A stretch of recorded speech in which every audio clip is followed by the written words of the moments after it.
Welcome to GameSpot Live. I'm Greg Kasavin here to tell you all about Shinobi for the PlayStation 2. Shinobi is of course inspired by Sega's arcade classic and some of its sequels, such as the famous Revenge of Shinobi for the Genesis, but it really doesn't have a lot in common with those old games, aside from the fact that it's a game about a ninja and it's got lots of action in it.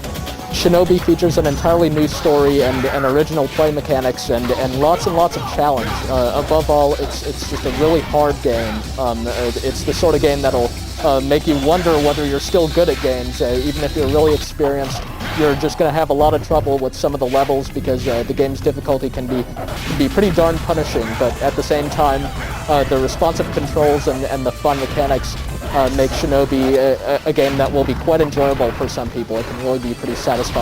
Basically, the game consists of a series of rather lengthy linear levels that are swarming with enemies. This isn't a game about stealth. It's a game about really going toe-to-toe with your enemies and cutting them all down. Hotsuma, the game's main character, fights primarily with a sword. It's actually a cursed sword, and early on into the game, you find out what the curse entails.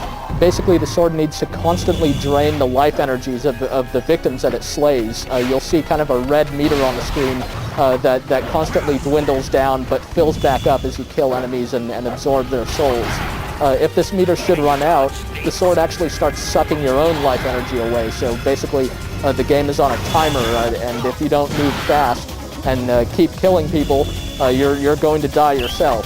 On the bright side, the curse makes it so that the sword is really, really powerful, and the game has this interesting mechanic in it that encourages you to kind of defeat foes in rapid succession. You'll have an indicator showing how many foes are in the area at a given time, and the more of them you defeat one after another, the stronger your sword gets. The catch is that you have to keep fighting. You have to keep slaying foes, because if you don't kill one for a couple of seconds, then your sword will lose its power. In addition to the main levels of the game, Shinobi is actually packed with boss fights pretty much at the end of every level. Some of these can be really quite challenging and force you to use this whole combo mechanic quite a bit. You'll be fighting these boss monsters that spawn in lots of smaller foes, and as you cut these down and power up your sword, you can deal huge damage to the bosses if you time things properly, and you can even defeat them in a single hit if you're really skillful. Shinobi has a lot of other cool play mechanics in it. You can jump and double jump. The jumping mechanics are really responsive, and you can also execute this stealth dash maneuver, which you can use either to work your way behind foes and hit them where they're vulnerable, or to gain more distance in midair. It's kind of a cool little technique and keeps the pacing of the game nice and fast. Hotsuma can even run alongside completely vertical surfaces, at least some of them.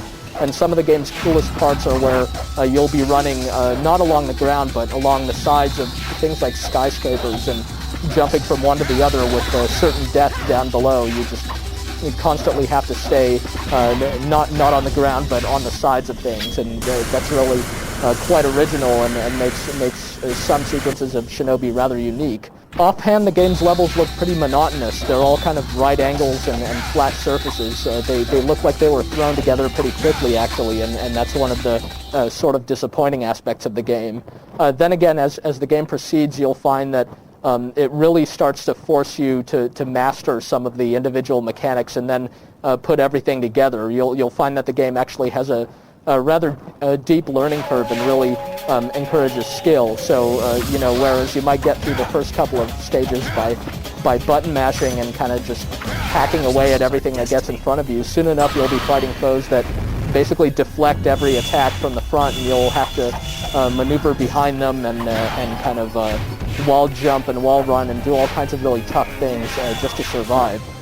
If at any point you die in a level, you have to start the whole level over, and many of the levels conclude with a particularly hard sequence, so your hard-fought 15 minutes will invariably all go to waste, at least on a few occasions before you finish each stage. This all contributes to how difficult Shinobi is. It's even if you've been playing games all your life and fancy yourself pretty good at them, this one's going to kick your butt, but you might enjoy that about it.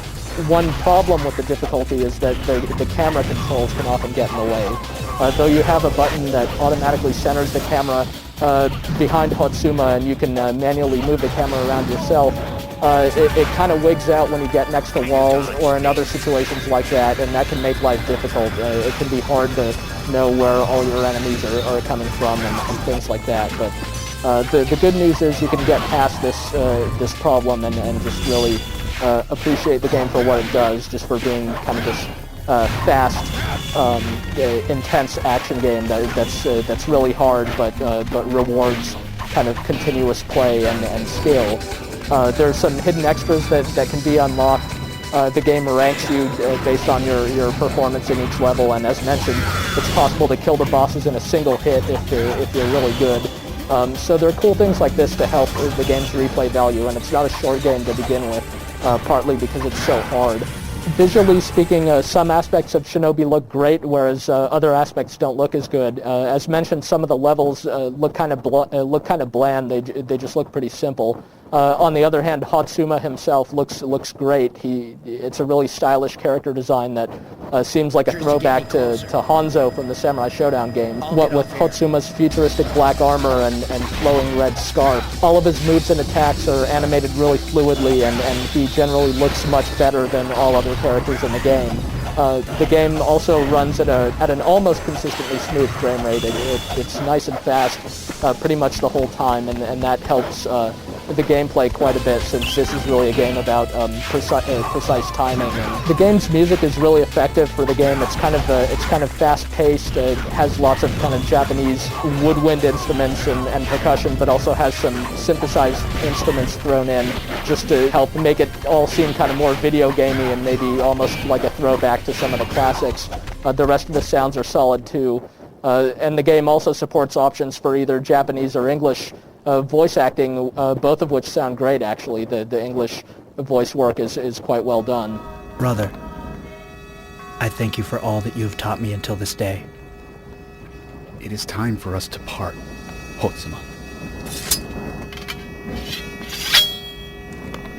But all in all, Shinobi really isn't a game about spectacle. It's just a game about the gameplay. It really is kind of an old-school game in that regard.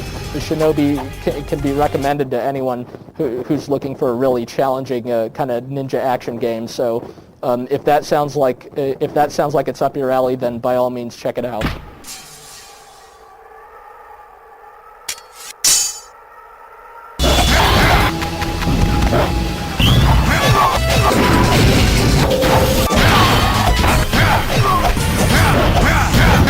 Perhaps this is our destiny.